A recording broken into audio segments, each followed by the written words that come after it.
Selamat siang Tribuners, jumpa lagi bersama saya Fiorina Ziretno dalam program Highlight Koran Tribun Timur dan juga edisi Senin 7 April 2025.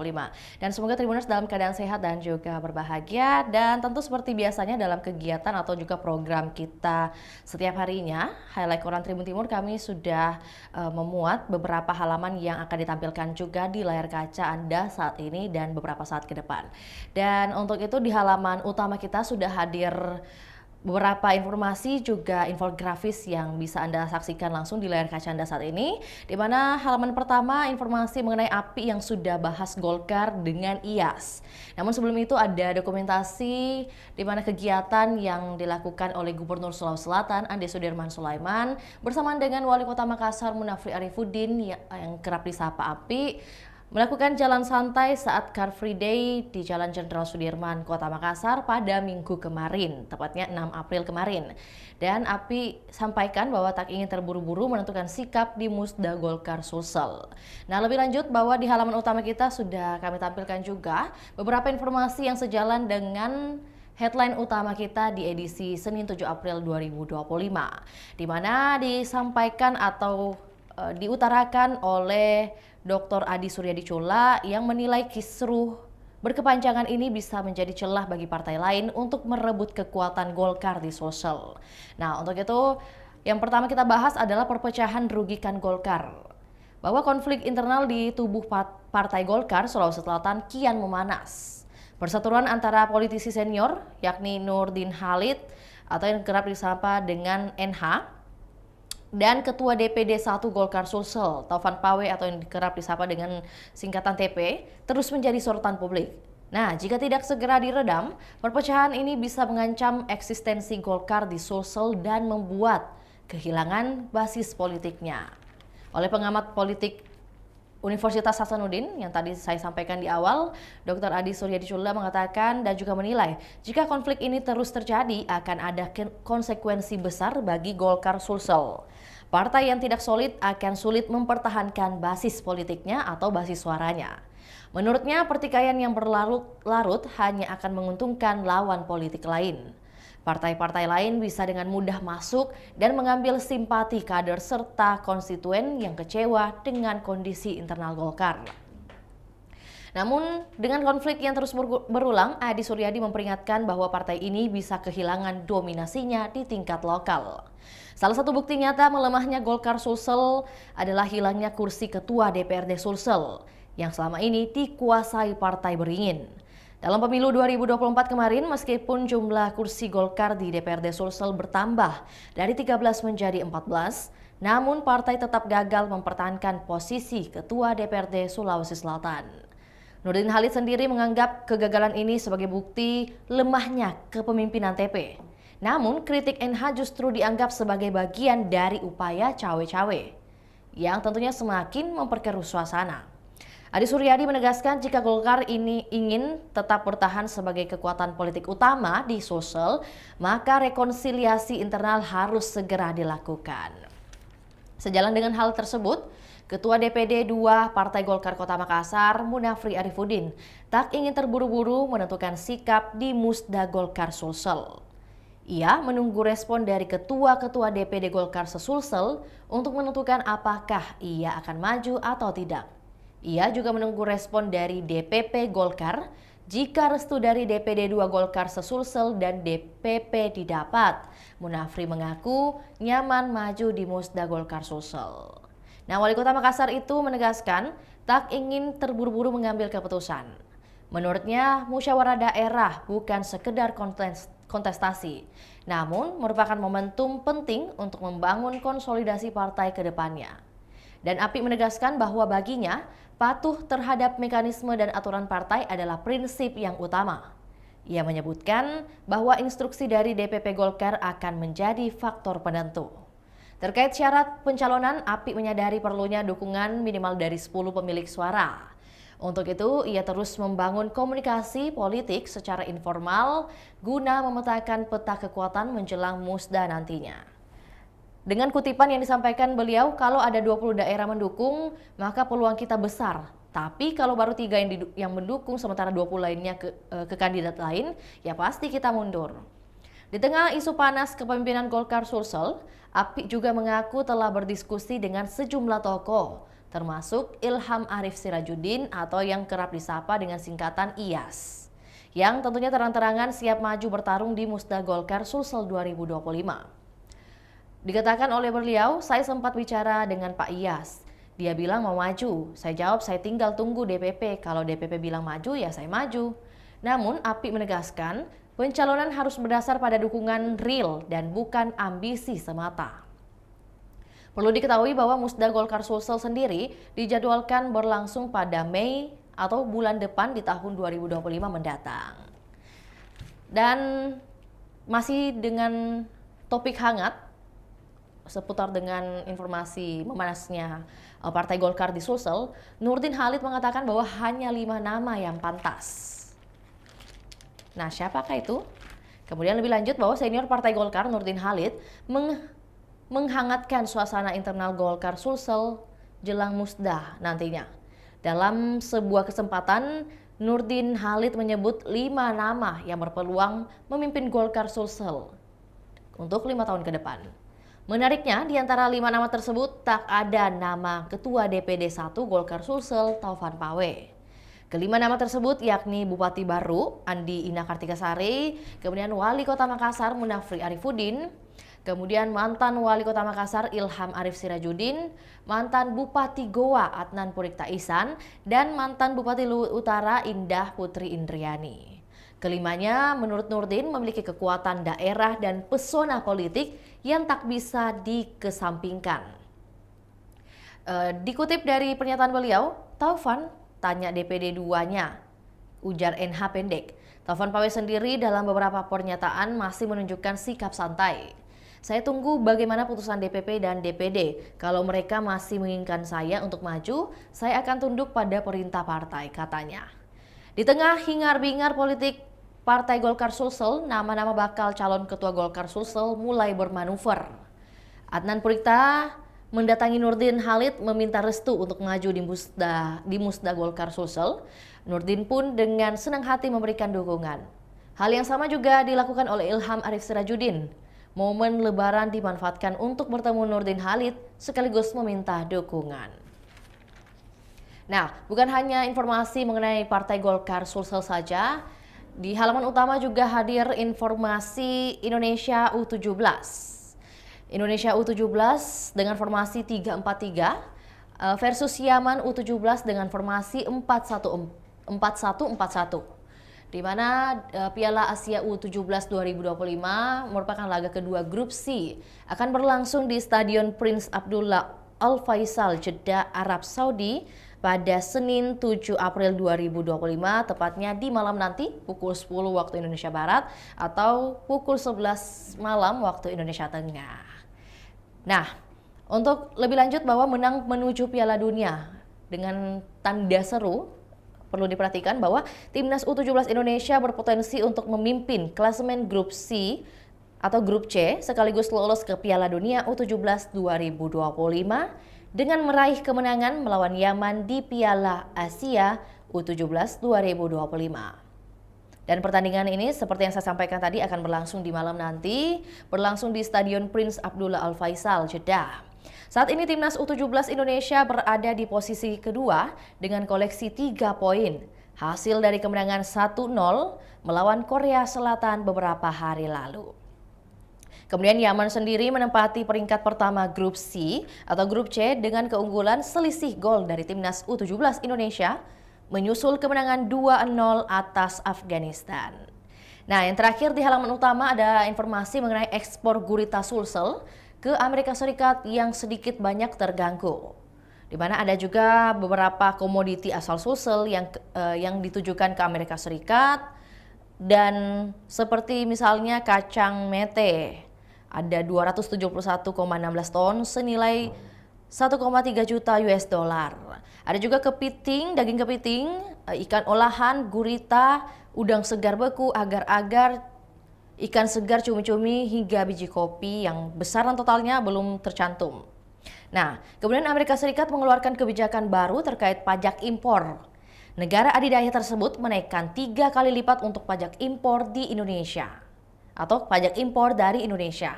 Republik Indonesia masuk dalam 57 negara yang dianggap Amerika Serikat sebagai the worst offenders. Ternyata ada sejumlah komoditi ekspor Sulawesi Selatan ke Amerika Serikat yang terdampak. Dalam data Dinas Perindustrian dan Perdagangan Sulsel, tentunya ada 10 komoditas yang kami tampilkan juga di layar kaca Anda saat ini, Tribuners. Bisa Anda saksikan juga besaran dari harga atau besaran dari kuantitas, juga harga yang kemudian berdampak dengan adanya kebijakan dari Presiden Amerika Serikat Donald Trump.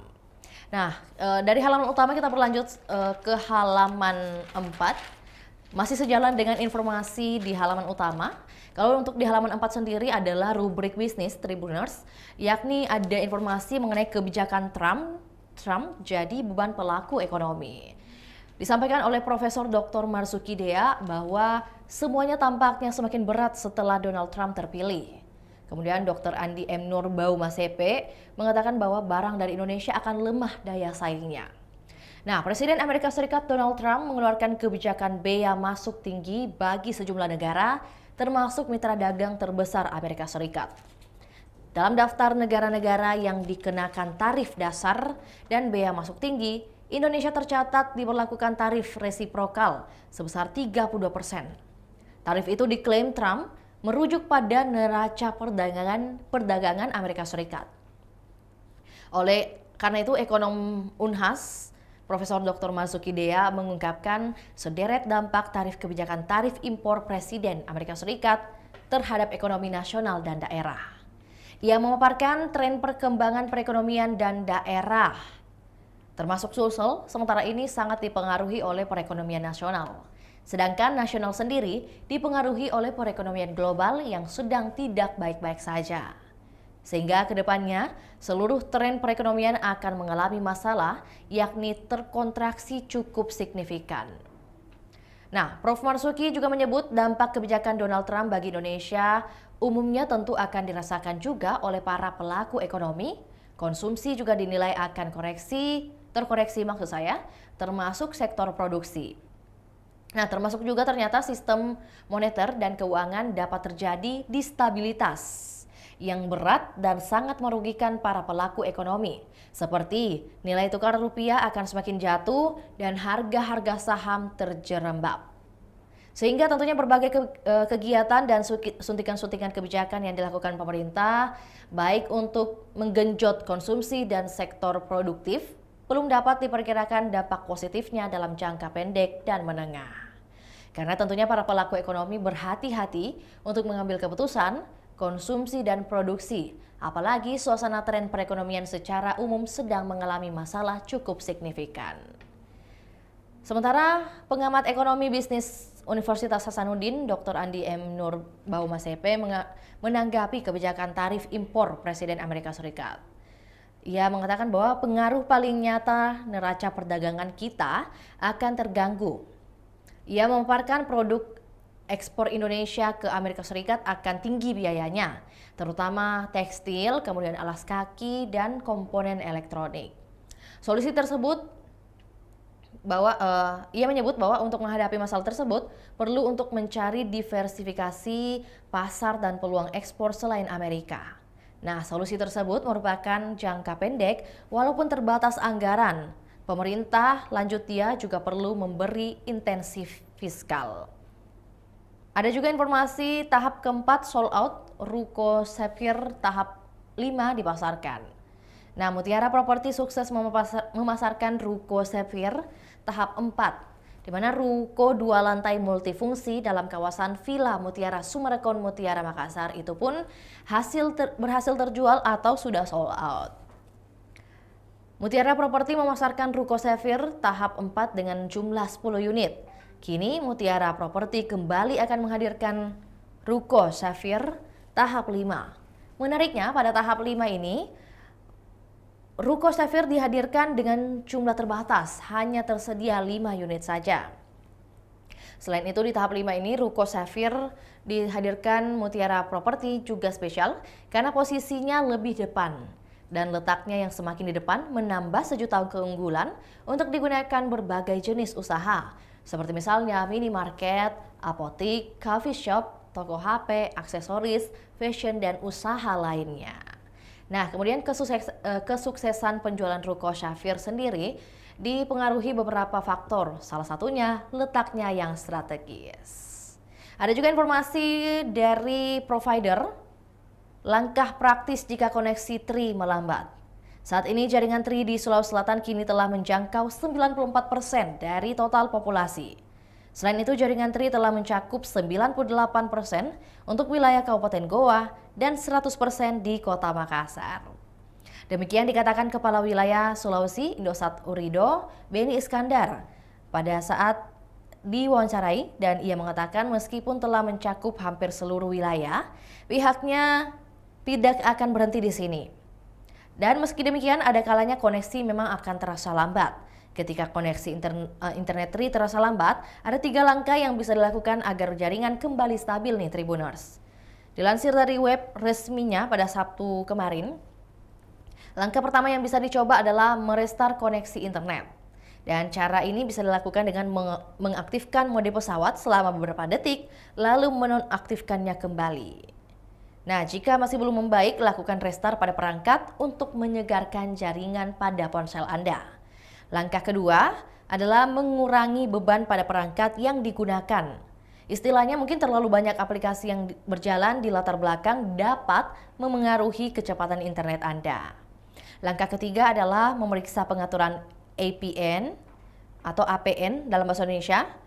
Penggunaan dapat mengecek apakah pengaturan APN sudah sesuai, dan pada spesifiknya pada perangkat iOS, pengaturan ini bisa ditemukan di menu seluler lalu jaringan data seluler. Sementara pada perangkat Android bisa diakses melalui menu koneksi lalu jaringan data. Pastikan username dan password APN diisi dengan 3 data atau 3 data agar koneksi tetap lancar. Nah, jika jaringan masih terhambat, coba pasang kartu Tri, kemudian open perangkat di perangkat lain untuk memastikan apakah kendala berasal dari jaringan atau perangkat Anda. Jika koneksi tetap bermasalah, ada kemungkinan kartu fisik sudah perlu diganti, dan pengguna bisa melakukan pergantian kartu di Tri Digibox atau Tri Store terdekat. Terakhir dari edisi hari ini atau segmen hari ini adalah yang akan kita ulas di halaman 5 Tribuners. Untuk halaman 5 sendiri ada informasi dari komunitas. Ada Profesor Haidar Nasir hadiri swalayan Muhammadiyah. Nah, dikatakan oleh Ketua Umum Pimpinan Pusat Muhammadiyah, yakni Profesor Dr. Kiai Haji Haidar Nasir MSI, bahwa saya belum pernah menghadiri swalayan yang sekaligus mencanangkan pembangunan gedung 13 lantai. Ini luar biasa dan sangat membanggakan. Perlu diketahui bahwa swalayan dalam hal ini menghadiri swalayan 1446 Hijriah digelar oleh pimpinan wilayah Muhammadiyah Sulawesi Selatan pada Minggu 6 April kemarin. Acara ini berlangsung di halaman gedung dakwah Muhammadiyah Tamalan Rea, Kota Makassar. Tentu dirangkaikan dengan pencanangan pembangunan gedung pengembangan SDM Muhammadiyah Sulsel setinggi 13 lantai. Dalam sambutannya, Haidar menekankan pentingnya silaturahmi pasca Ramadan sebagai sarana transformasi nilai menuju ketakwaan. Ia juga turut menyampaikan apresiasi yang mendalam kepada PWM Sulsel karena telah menyelenggarakan acara swalayan yang berbeda dari yang lainnya. Haidar juga memuji semangat tinggi warga Muhammadiyah Sulsel ditambah dukungan dari Gubernur Sulsel yang siap membantu pembangunan tersebut. Ada juga Las Haji Kala yang bagi 10.000 paket sembako Idul Fitri untuk duafa. Las Haji Kala atau Lembaga Amil Zakat Haji Kala sukses menjalankan program Idul Fitri Bahagia yang memberikan 10.000 paket sembako kepada masyarakat miskin dan duafa. Paket ini dibagi di 4 provinsi, yakni Sulawesi Selatan, Sulawesi Barat, Sulawesi Tengah, dan Sulawesi Tenggara. Wilayah penyaluran mencakup 60 kabupaten dan kota dengan menyasar desa yang masuk dalam kategori wilayah miskin ekstrim. Tahun ini program tersebut pun sudah menyasar wilayah Jakarta dan Sumatera Barat. Disampaikan oleh manajer Islam Care Las Haji Kala bahwa Idul Fitri bahagia diharapkan dapat meringankan beban hidup dan membawa kebahagiaan di hari raya. Ada juga informasi Hercules yang beri donasi 50 juta rupiah untuk pesantren di Kabupaten Wajo, Tribuners. Ketua Umum DPP Gerakan Rakyat Indonesia Bersatu atau disingkat dengan GRIP, Jaya Hercules Rosario de Marshall Hercules Rosario sumbang 50 juta rupiah untuk pondok pesantren As-Adiyah. Hal itu terlihat usai dirinya hadir dalam halal bihalal As-Adiyah di Kampus 3 As-Adiyah Macanang, Kecamatan Majauleng, Kabupaten Wajo pada Minggu kemarin. Tampak Hercules memberikan sumbangan tersebut kepada Wakil Pimpinan Ponpes As-Adiyah, Profesor Dr. Kamaluddin Abu Nawas. Ia menyebut bantuan yang diberikan tidak seberapa nilainya, dan semoga ini menjadi berkah untuk kita semua, tutur pria mantan preman yang insyaf dengan menjadi mualaf di tahun 2010 ini. Diketahui sejumlah pejabat tokoh daerah dan tokoh nasional hadir dalam halal bihalal As-Adiyah tahun 2025 ini. Di antaranya ada Menteri Agama Republik Indonesia, Profesor Nasaruddin Umar, kemudian Direktur Pendidikan Diniyah dan Pondok Pesantren, Direktorat Jenderal Pendidikan Islam Kementerian Agama Republik Indonesia, Basnang Said. Hadir pula Bupati dan Wakil Bupati Wajo, yakni Andi Rosman dan Dr. Baso Rahmanuddin. Juga Kepala Kementerian Agama Wajo Muhammad Suban hingga Kapolres Wajo AKBP Muhammad Rosid Ridho. Kemudian acara dilanjutkan dengan launching Lazis As-Adiyah dengan tanda memasukkan koin zakat. Ada pula penyerahan sertifikat wakaf kepada sejumlah instansi. Terakhir dari halaman komunitas ini adalah informasi mengenai kerukunan keluarga Sopeng pererat silaturahmi lewat halal bihalal. Kerukunan keluarga Sopeng atau disingkat dengan KKS pererat tali silaturahmi dalam kegiatan halal bihalal yang berlangsung di Hotel Claro pada Sabtu kemarin. Tentu dalam tahun ini mengusung tema melambungkan angan di tanah rantau tanpa melupakan tanah kelahiran. Kegiatan tersebut diselenggarakan sebagai bentuk refleksi setelah Idul Fitri yang tentu menjadi tradisi yang penuh makna bagi masyarakat Kabupaten Sopeng. Turut hadir Wali Kota Makassar, Ketua DPRD Sopeng, anggota DPRD Sopeng, serta Rektor UIN Alauddin. Dan disampaikan oleh Ketua Umum DPP KKS, Irjen Pol Purnawirawan Burhanuddin Andi, mengatakan bahwa halal bihalal tersebut adalah tradisi setiap tahunnya dan merupakan momen refleksi di mana kita diingatkan bahwa meskipun kita berhasil di luar, kita tidak boleh melupakan kampung halaman kita. Nah, informasi tadi juga sekaligus menutup perjumpaan kita pada edisi Senin 7 April 2025 Tribuners. Terima kasih juga buat Tribuners yang senantiasa menyaksikan program kita setiap harinya. Dan juga jangan lupa saksikan program reguler lainnya yang akan kami hadirkan untuk Anda. Saya Fiorina Jeretno mewakili kru yang bertugas pamit undur diri. Selamat siang dan sampai jumpa. Download Tribun X sekarang. Menghadirkan lokal menjadi Indonesia.